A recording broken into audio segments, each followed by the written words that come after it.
सदर आसिफ अली जरदारी इस वक्त पाकिस्तान में मौजूद नहीं है और उनकी जगह पर यूसुफ रज़ा गिलानी पाकिस्तान में कायम मकाम सदर के ओहदे पर मौजूद है।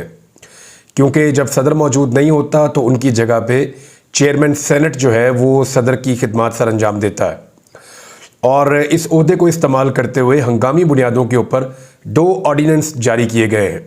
यानी ऑर्डीनेंस ये है कि जब कोई कानून आपने बनाना होता है हुकूमत ने, तो कानून का एक पूरा प्रोसीजर होता है, एक लंबा तरीक़ाकार होता है, पार्लियामेंट उसकी अप्रूवल देती है, चीज़ें सेनेट में जाती हैं, वहाँ पे बहस होती है, उसके बाद वो कानून बनता है। इतनी आसानी से ये होता नहीं है। लेकिन अगर आपने एडहॉक बेसिस के ऊपर या कोई एमरजेंसी में आपने जल्दी से कोई कानून आपको ज़रूरत है उसकी, तो फिर आप ऑर्डीनेंस भी पास करवा सकते हैं। मुख्तलिफ सूरत हाल से निपटने के लिए ऑर्डीनेंस की एक ऑप्शन रखी जाती है। तो 2 ऑर्डीनेंस पास किए हैं यूसुफ रज़ा गिलानी साहब ने। अच्छा, ये जो 2 ऑर्डीनेंस जारी किए गए हैं ये क्या है, इन पे आप गौर करेंगे तो आपको आइडिया हो जाएगा कि हुकूमत यही चाहती है कि इमरान खान हुकूमत के साथ मुज़ाकरात करे और हुकूमत से मुज़ाकरात के दौरान वो आज़ादी हासिल करे। और अगर तो मुज़ाकरात नहीं हो रहे तो फिर अदलिया के फैसलों के नतीजे में इमरान खान को अज़ खुद इंसाफ मिलने की सूरत में बाहर नहीं आना चाहिए। उस सूरत में इमरान खान ज़्यादा ख़तरनाक होंगे और उनका अदलिया पे भरोसा होगा और फिर वो ये समझेंगे कि इन पॉलिटिकल फोर्सेस को और जो उनके साथ दीगर फोर्सेस हैं, मैं उनको पब्लिक के साथ मिलकर चैलेंज कर सकता हूं और अदालतों के ऊपर एतमाद बढ़ जाएगा। तो एक डील की कोशिश की जा रही है, मुज़ाकरात की कोशिश की जा रही है, माहौल बनाने की कोशिश की जा रही है और जब तक वो माहौल नहीं बनता तब तक इमरान खान को अंदर रखना है, लेकिन ज़्यादा देर तक अंदर भी नहीं रख सकते। प्रॉब्लम ये है। तो अब एक ऑर्डीनेंस 2 ऑर्डीनेंस लाए गए हैं। इन दोनों ऑर्डीनेंस का ताल्लुक इमरान खान से है। अच्छा, अगर आप दोनों ऑर्डीनेंस देखें ना वो हैं क्या, तो आपको आइडिया हो जाएगा कि इन दोनों की कोई एमरजेंसी में ज़रूरत नहीं थी। हंगामी बुनियादों पे ये 2 ऑर्डीनेंस पास करने की ज़रूरत नहीं थी। पहला ऑर्डीनेंस जो है वो ये है कि जो नैब के पास रिमांड का इख्तियार 14 दिन का था, यानी नैब के पास जो पहले रिमांड का इख्तियार हुआ करता था परवेज़ मुशर्रफ के दौर में जब नैब बना था, तो वो 90 डेज़ का रिमांड था कि 90 दिन तक मुलजिम नैब की हिरासत में रखा जा सकता है, वो वहाँ पर रिमांड पर रहेगा। फिर उसके बाद जब पीडीएम की हुकूमत आई तो उन्होंने इस कानून को तब्दील किया क्योंकि ये कानून उनके लिए परेशानी का बायस बना था। तो उन्होंने तब्दील करके इसको 14 दिन का कर दिया और बड़ी इन्होंने नारेबाजी की, बड़े दावे किए, बहुत सारी इन्होंने वजूहात पेश की कि जी हमने इसलिए इसको 14 दिन का किया क्योंकि वो ज़्यादती थी बहुत बड़ी इन्होंने मिसालें दी, दलाइल दिए, ज़मीन आसमान के कलाबे मिला दिए कि जी 14 दिन से ज़ायद रिमांड होना नहीं चाहिए। इमरान खान साहब इस मसले के खिलाफ या नैब में होने वाली तरामीम के खिलाफ सुप्रीम कोर्ट ऑफ पाकिस्तान में गए हुए हैं और यही केस जो है इमरान खान साहब का सुप्रीम कोर्ट ऑफ पाकिस्तान में, क्योंकि फैसला इमरान खान साहब के हक में आया था तो हुकूमत अपील में चली गई थी, वो अपील अब सुप्रीम कोर्ट ऑफ पाकिस्तान में लगी हुई है और 30 तारीख को इमरान खान साहब इसी केस में दोबारा अदालत में पेश होने जा रहे हैं। अब मामला यह है कि एक चीज़ यानी नैब के ऊपर जो तरामीम है वो मामला already supreme court of Pakistan में चल रहा है। उसी मामले के ऊपर दोबारा से कैसे तरमीम की जा सकती है या तरमीमी ऑर्डिनेंस कैसे जारी किया जा सकता है, ये ऑर्डिनेंस अदालत में चैलेंज हो जाएगा। आरिफ अलवी के दौर में जब ऑर्डिनेंस आता था तो अपोजिशन बहुत शोर मचाती थी कि जी ये क्या ऑर्डिनेंस फैक्ट्री लगाई हुई है। तो अब 2 ऑर्डिनेंस एक साथ हंगामी बुनियादों पर आए कि आसिफ अली जरदारी के वापस आने का इंतजार भी नहीं किया गया कि ठीक है जरदारी साहब आ जाएं, वो ऑर्डिनेंस पास कर देंगे। नहीं, वो भी इंतजार नहीं किया गया। तो ये कोई इतना हंगामी नौयत पे ज़रूरत क्या थी कि फौरी तौर पे 14 दिन का रिमांड जो है उसको बढ़ा के 40 दिन का कर दिया गया। क्यों किया गया? क्योंकि अभी इमरान खान साहब को नैब के एक और केस में गिरफ्तार करने की कोशिश की जाएगी। अभी इमरान खान साहब को छोड़ना जो है वो हुकूमत के लिए सूटेबल नहीं है। ज़्यादा देर तक अंदर रख भी नहीं सकते, मुज़ाकरात करना भी चाहते हैं, उसके लिए मिन्नतें भी कर रहे हैं और इस तरह अदलिया के फैसलों के नतीजे में वो चाहते भी नहीं कि वो छूट के बाहर आ जाए। तो एक अजीबोगरीब सूरत हाल में हुकूमत फंस गई है। एक तरफ वो चाहते हैं इमरान खान साहब के साथ किसी तरह बैठ जाए, उनकी हुकूमत पे मोहर लग जाए। दूसरी तरफ वो चाहते हैं कि यार कुछ ना कुछ करके इमरान खान बाहर आ जाए और हमारे मुज़ाकरात के नतीजे में बाहर आए, लेकिन जब तक हमारे साथ नहीं बैठते, हमें तस्लीम नहीं करते, तब तक बाहर भी ना आए। तो ये एक अजीब सूरत हाल है और वो ये सारा कुछ जल्दी जल्दी करना चाहते हैं क्योंकि ये बोझ जो है हुकूमत का वो उनकी कमर को दोहरा किए दे रहा है। वजह यह है कि जो आईएमएफ की शराइत है वो बड़ी खौफनाक है। इकॉनमी इनसे संभल नहीं रही, लोगों को हुकूमत के ऊपर एतबार नहीं हो रहा, लोग मौजूदा निज़ाम जो चल रहा है इस पर ट्रस्ट करने को तैयार नहीं है, पैसा निकालने के लिए लोग तैयार नहीं है, इन्वेस्टमेंट पाकिस्तान में हो नहीं रही। कोई आदमी, यानी मैं पाकिस्तान में घूमता हूं, लोगों से मिलता हूं, आजकल घूम ही रहा हूं, कभी यहां कभी वहां, जहां लोगों से मिलता हूं वो कहते हैं जी कोई नया आदमी कारोबार करने के लिए तैयार ही नहीं है। जो जमीनों की खरीदो फरोख्त है वो भी तकरीबन बंद हो गई है। जो लोग प्रोजेक्ट चला रहे थे उन्होंने जहां थे वहीं रोक दिए हैं। बहुत सारे लोग पाकिस्तान से पैसा निकाल कर बाहर जा रहे हैं, बहुत से लोग अपना कारोबार शिफ्ट कर रहे हैं। ये चीजें बदएतमादी की निशानदेही करती हैं। बहरहाल एक ऑर्डिनेंस ये किया है इन्होंने कि इमरान खान को मजीद अंदर रखना है तो इसको 14 दिन से 40 दिन किया जाए ताकि टाइम गेन किया जाए, यानी पर्सन स्पेसिफिक एक तरमीम की गई है उस कानून के अंदर जो already supreme court of Pakistan में जेर समात है। यह मामला चैलेंज होगा मेरे ख्याल में। अच्छा, दूसरा एक और काम किया, बारीक वारदात, ये जो फॉर्म 45 और फॉर्म 47 वाला मामला है ना, इसका कोई तोड़ निकल नहीं रहा था हुकूमत के पास से। वजह यह है कि हाई कोर्ट के जो जज साहिबान हैं वो बनते हैं ट्रिब्यूनल, और जजेस का मूड नहीं है टेलीफोन सुनने का, जजेस का मूड नहीं है जस्टिस कयूम की तरह टेलीफोन सुन के फैसले देने का। जजेस जो हैं वो अब इंसाफ के साथ फैसला देना चाहते हैं, जजेस की अक्सरियत। तो जब अक्सरियत इंसाफ के साथ फैसला देगी तो फॉर्म 45 वाले एमएनएज और एमपीएज आ जाएंगे, 47 वाले फारिग हो जाएंगे। तो इस सूरत हाल से निपटने के लिए एक और दाव खेला गया, वो ये किया कि ऑर्डिनेंस के जरिए से एक ऐसा कानून पास किया गया जिसके मुताबिक रिटायर्ड जजेस भी अब धांधली केसेस की समाअत कर सकेंगे। यानी जो जज पहले रिटायर हो गए, अब नौकरी का हिस्सा नहीं है, वो जजेस को भी इलेक्शन ट्रिब्यूनल बनाया जा सकेगा। इलेक्शन कमीशन उनको अपॉइंट कर देगा, वो बैठ के फैसला करेंगे 45 वाला जीता है या 47 वाला जीता है। तो ये तो फिर हुकूमत की और इलेक्शन कमीशन की सवाबदीद होगी ना, वो जिस जज को चाहेंगे उसको चुन के लाके बिठा देंगे। अब साकिब निसार साहब को तो चुनेंगे नहीं, खोसा साहब को भी नहीं चुनेंगे, वो चुन के लाएंगे वो वाले अमीर भट्टी साहब को भी नहीं चुनेंगे, या जो पेशावर हाई कोर्ट के जो चीफ जस्टिस अभी रिटायर हुए उनको भी नहीं चुनेंगे। वो चुनकर लाएंगे ऐसे जजेस को जो जजेस फॉर्म 47 वालों की जीत को बरकरार रख सके। तो ये दो ऑर्डिनेंस बड़ा इमरजेंसी के अंदर जारी किए गए हैं और यूसुफ रजा गिलानी साहब ने यह कारनामा सरअंजाम दिया है। एक और खबर है, यौम तकबीर है आज, नाज़रीन आप सबको मुबारक हो। आज के दिन में 26 साल पहले पाकिस्तान ने एटमी धमाके किए थे और उसमें बहुत बड़ा रोल था पाकिस्तान की मिलिट्री का, पाकिस्तान की इस्टेब्लिशमेंट का, पाकिस्तान के वो जो साइंटिस्ट हैं उनका बहुत बड़ा रोल था, जिनमें ख़ास तौर पे हमारे बहुत बड़े साइंसदान बोसने पाकिस्तान डॉक्टर अब्दुल कदीर खान साहब और दीगर उनकी जो साथी थे, उन सबका बड़ा किरदार था। उन्होंने पाकिस्तान को एटॉमिक पावर बनाया, इंडिया के मुकाबले में पाकिस्तान के लिए ज़रूरी हो गया था और कौम में बड़ी बेचैनी थी।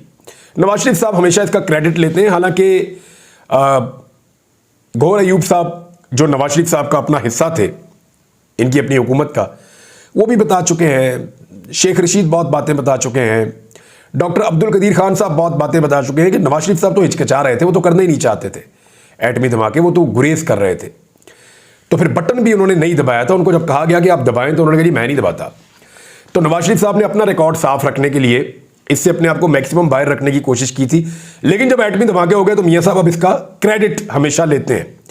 अब 26 साल बाद हमें पता चला कि इस दिन छुट्टी होनी चाहिए, यानी पहले हम इस दिन काम करते रहे लगातार 28 मई को हम काम करते रहे लगातार, अदालतें भी चलती रही, मुल्क भी चलता रहा, इदारे भी चलते रहे, स्कूल भी, सारा कुछ चलता रहा।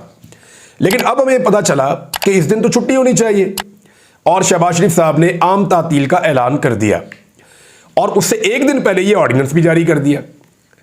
अब 28 तारीख को साइफर वाले केस का फैसला आ रहा था तो पता चला काजी फायद ईसा साहब ने कहकर अदालत की भी छुट्टी कर दी, वहां भी छुट्टी होगी, नीचे भी अदालतों में छुट्टी होगी। तो इसका मतलब क्या है, यानी आज के दिन साइफर वाला केस नहीं सुना जाएगा, आज अदालत की भी छुट्टी है। यानी जिस मुल्क में अदालतों को छुट्टी वाले दिन भी केसेस सुनने चाहिए, उसकी वजह यह है कि केसेस ही इतने ज्यादा हैं, बहुत बड़ी तादाद में केसेस हैं। इसी वजह से पाकिस्तान की अदलिया का जो नंबर है वो तनजली के साथ पता नहीं कहां पहुंचा हुआ है, 150 के करीब, 136 कुछ कहते हैं 133, वहां पहुंचा हुआ नंबर पाकिस्तान की अदलिया का। इंसाफ फराम नहीं कर पा रही पाकिस्तान की अदालतें। तो यहां तो छुट्टी वाले दिन भी केसेस सुनने चाहिए जजेस को बैठ के, लेकिन जो छुट्टी वाला दिन नहीं है उस दिन छुट्टी की जा रही है, जो काम वाला दिन है उस दिन भी छुट्टी की जा रही है। तो ये एक अफसोसनाक चीज है। साइफर वाला केस यानी आज नहीं सुना जाएगा और मेरे अंदाजे में इमरान खान साहब को दीगर केसेस में अब गिरफ्तार करने की कोशिश की जाएगी, क्योंकि देखिए पहले इद्दत वाले केस का फैसला आना चाहिए। नॉर्मली सिस्टम को आइडिया है कि 29 तारीख को इद्दत वाले केस का फैसला कल के दिन में क्या आ रहा है, और अगर कल इद्दत वाला केस उड़ जाता है, फारिग हो जाता है, तो फिर साइफर वाला फैसला उसके बाद आएगा, उसकी समाअत अभी बाकी है। तो यहां पे थोड़ा टाइम मिल जाएगा कि नैब के एक नए मुकदमे में इमरान खान को गिरफ्तार किया जाए और 40 दिन के रिमांड की एक नई शिक से फायदा उठाने की कोशिश की जाए। मेरे ख्याल में अब आपको सारा गेम समझ आ गया कि एक्चुअली ये ऑर्डिनेंस क्यों है, इसके पीछे रीजंस क्या है, और ये जो छुट्टी आपको एक मिली है इसको आप इंजॉय कीजिए। और छुट्टी के रीजन जो है वो मल्टीपल हो सकते हैं, लेकिन कौम को बहुत मुबारक हो, पाकिस्तान इस दिन एटमी कुव्वत बना था और हम छुट्टी मना रहे हैं। किस वजह से? यानी आप चेक करें ना, हम एटमी ताकत है, पैसे नहीं है हमारे पास, हम छोटे छोटे मुल्कों से पैसे मांगते हैं, हम गुर्बत बढ़ रही है, महंगाई बढ़ रही है, बेरोजगारी बढ़ रही है और मईशत आपकी तबाह हो रही है, बिजली और गैस की कीमतें हमारी पहुंच से बाहर जा रही हैं, कर्जों के नीचे पाकिस्तानी दबते चले जा रहे हैं, और हम एक एटमी कुव्वत हैं और हम इसको सेलिब्रेट कर रहे हैं छुट्टी मनाकर। यानी एक दिन की छुट्टी से जो मईशत का नुकसान होता है वो हम बर्दाश्त कर लेंगे, लेकिन देखिए हथियार होना बहुत ज़रूरी है, बहुत ज़रूरी है। हमारे पास दुनिया के बेहतरीन हथियार होने चाहिए, हमारा दिफा नाकाबिल तस्खीर होना चाहिए, ये वक्त की ज़रूरत है। जब यूक्रेन के पास एटॉमिक ताकत नहीं है तो देखें ना यूक्रेन के साथ क्या हुआ, अब कितनी लड़ाई वहाँ पे लगी हुई है। जब तक उनके पास वो डेटरेंस थी तब तक वो नहीं हो सकता था जो अब हो रहा है वहाँ पे। तो पाकिस्तान के पास हथियार होना बहुत ज़रूरी है, लेकिन मईशत होना भी बहुत ज़रूरी है। अब सिर्फ अपने सियासी फ़ायदों के लिए इस तरह की चीज़ें करना, दिस इज़ नॉट फेयर। अब लाहौर हाई कोर्ट ने 5 अप्रैल को 6 जजेस के नाम दिए थे, वो नाम अभी तक दबाए हुए हैं, और अब फैसला ये कर लिया है कि जनाब नहीं, हम तो रिटायर्ड जजों को भी शामिल कर देंगे इसके अंदर। मेरे ख्याल में ये भी अदालत में चैलेंज हो जाएगा, हाई कोर्ट्स में भी और सुप्रीम कोर्ट में भी ये मामला भी चैलेंज हो जाएगा। तो यूसुफ रज़ा गिलानी साहब के दोनों ऑर्डिनेंस जो हैं, अगर तो कानून और इंसाफ के मुताबिक देखें, एक पे ऑलरेडी केस चल रहा है सुप्रीम कोर्ट ऑफ पाकिस्तान में, वो नहीं हो सकता। दूसरा देखें, वो आप बुनियादी जो रूह है इलेक्शन की उसको आप तबाह कर देंगे अगर आप रिटायर्ड बंदों को उसके अंदर लाकर शामिल कर देंगे। तो पाकिस्तान तहरीक इंसाफ ने भी यौम तकबीर के हवाले से स्टेटमेंट जारी किया। उन्होंने कहा कि एटमी धमाके ना करने की सूरत में कौम ने नवाज शरीफ का धमाका करने का पैगाम दिया था, और साथ ही उन्होंने ये कहा कि कामयाब एटमी तजर्बात अज़्म इसार और मिली यकजहती की रोशन नज़ीर है। जोहरी प्रोग्राम को मखसूस गिरोह सियासी धंधे के लिए इस्तेमाल करने की कोशिश करता है। उन्होंने कहा कि कौम ने अपना पेट काट कर एटमी प्रोग्राम चलाने का फैसला किया। खुद से कई गुना बड़े दुश्मन के मुकाबले में दिफा की ज़रूरियात पूरा करना अहम था। कौम ने यह जिम्मेदारी बखूबी अदा की है। कौम के शदीद दबाव पर भारत के आगे भीगी बिल्ली बनने से गुरेज करने वाले जुर्रतमंदी की अदाकारी करें तो हंसी आती है। यह भी पाकिस्तान तहरीक इंसाफ ने कहा। उन्होंने कहा कि नवाज शरीफ साहब के तो उस वक्त भी प्लेटलेस गिर रहे थे जब एटमी धमाका किया जा रहा था। कौम ने एटमी धमाका ना करने की सूरत में खुद नवाज शरीफ का धमाका करने का पैगाम देकर फरार के रास्ते बंद कर दिए थे, और फिर ये करना पड़ा। ये नहीं कह रहे हैं कि नवाज शरीफ साहब नहीं करना चाहते थे, वैसे गवाहियाँ मौजूद हैं, माजी में बहुत सारी इंटरव्यूज़ मौजूद हैं। जो मोहसिन पाकिस्तान हैं, जिन्होंने ये एटम बम बनाया था, डॉक्टर अब्दुल कदीर खान साहब ने, वो भी ये बात कह चुके हैं। आज नाज़रीन, PMLN के इंट्रा पार्टी इलेक्शन हो रहे हैं। नवाज शरीफ साहब सदर बन जाएंगे पार्टी के, और किसी किस्म का इलेक्शन कमीशन को कोई एतराज़ नहीं होगा। इलेक्शन कमीशन जो है पाकिस्तान तहरीक इंसाफ के 3 इलेक्शंस पर एतराज़ कर चुका है। तहरीक इंसाफ 100 मरतबा भी इलेक्शन करवा दे तो जब तक इलेक्शन कमीशन ऑफ पाकिस्तान को इजाज़त नहीं मिलेगी तब तक वो पाकिस्तान तहरीक इंसाफ को बल्ले का निशान वापस नहीं लेने देगा। जबकि नवाज शरीफ साहब, उनको तो पहले ही मेरे ख्याल में मुबारकबाद दे देनी चाहिए कि इलेक्शन जैसा भी हो, जो भी हो, घर में बैठ के कर लें, बाहर बैठ कर खेल लें, जहाँ मर्जी खेले। नवाज शरीफ साहब जो है वो सदर बन चुके हैं जी अपनी पार्टी के। नाज़रीन, यहाँ कुछ स्टेटमेंट्स हैं आम लोगों के, वो स्टेटमेंट्स मैं आपके सामने रख देता हूँ। एक तो एतजाज़ अहसन साहब ने कहा कि एजेंसियां अब ख्वाजा सराओं के भेस में सामने आ रही हैं। एक साहब चादर लेकर ख्वाजा सरा बना हुआ था, मतलब ये लोग अब किस हद तक लेकर जाएंगे कौम को, ये एतजाज़ अहसन साहब ने कहा। इसके बाद शुएब शाहीन साहब का एक स्टेटमेंट है, वो कह रहे हैं हमारी फ़ौज सबसे बड़ी सपोर्टर है इन करप्ट लोगों की, और जो ईमानदार है उसको जेल में डाला हुआ है। ये शुएब शाहीन साहब ने कहा। मोहम्मद मालिक साहब की किसी आम शख्सियत से बात हुई, उन्होंने कहा कि एस्टेब्लिशमेंट की बिल्कुल बातचीत में दिलचस्पी नहीं है। वो कहते हैं मकबूलियत की फिक्र सियासतदान करें, हमने मुल्क की बात करनी है। अब कुछ स्टेटमेंट जो है ना वो एक तो मिफ्ता इस्माइल साहब कह रहे हैं कि सी पैक भी गेम चेंजर था, सऊदी सरमायाकारी भी गेम चेंजर थी, अब जो यूएई की सरमायाकारी उसको भी कहते हैं जी वो गेम चेंजर है, और SIFC भी गेम चेंजर है, मगर गेम चेंज नहीं हो रही। हर चीज़ गेम चेंजर ज़रूर होती है लेकिन गेम इनसे चेंज नहीं हो रही। मिफ्ता इस्माइल साहब ने मायूसी का इजहार किया है।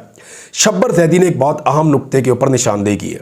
उन्होंने कहा कि गुज़िश्ता साल 9,400 अरब रुपए इकट्ठे हुए थे, महसूलात थी, और अब खबरें आ रही हैं कि IMF के साथ ये कहा जा रहा है कि 13,000 या 12,500 तय करने जा रहे हैं। वैसे ये 12.90 यानी लगभग 13,000 ही तय किया है। अगर 13,000 अरब पर तय कर रहे हैं तो ये नुस्खा तबाही का नुस्खा है, और ये मैं आपको बताऊंगा कि इससे कितनी महंगाई और कितना बोझ पड़ेगा आवाम पर, ये आने वाले दिनों में आप देखेंगे।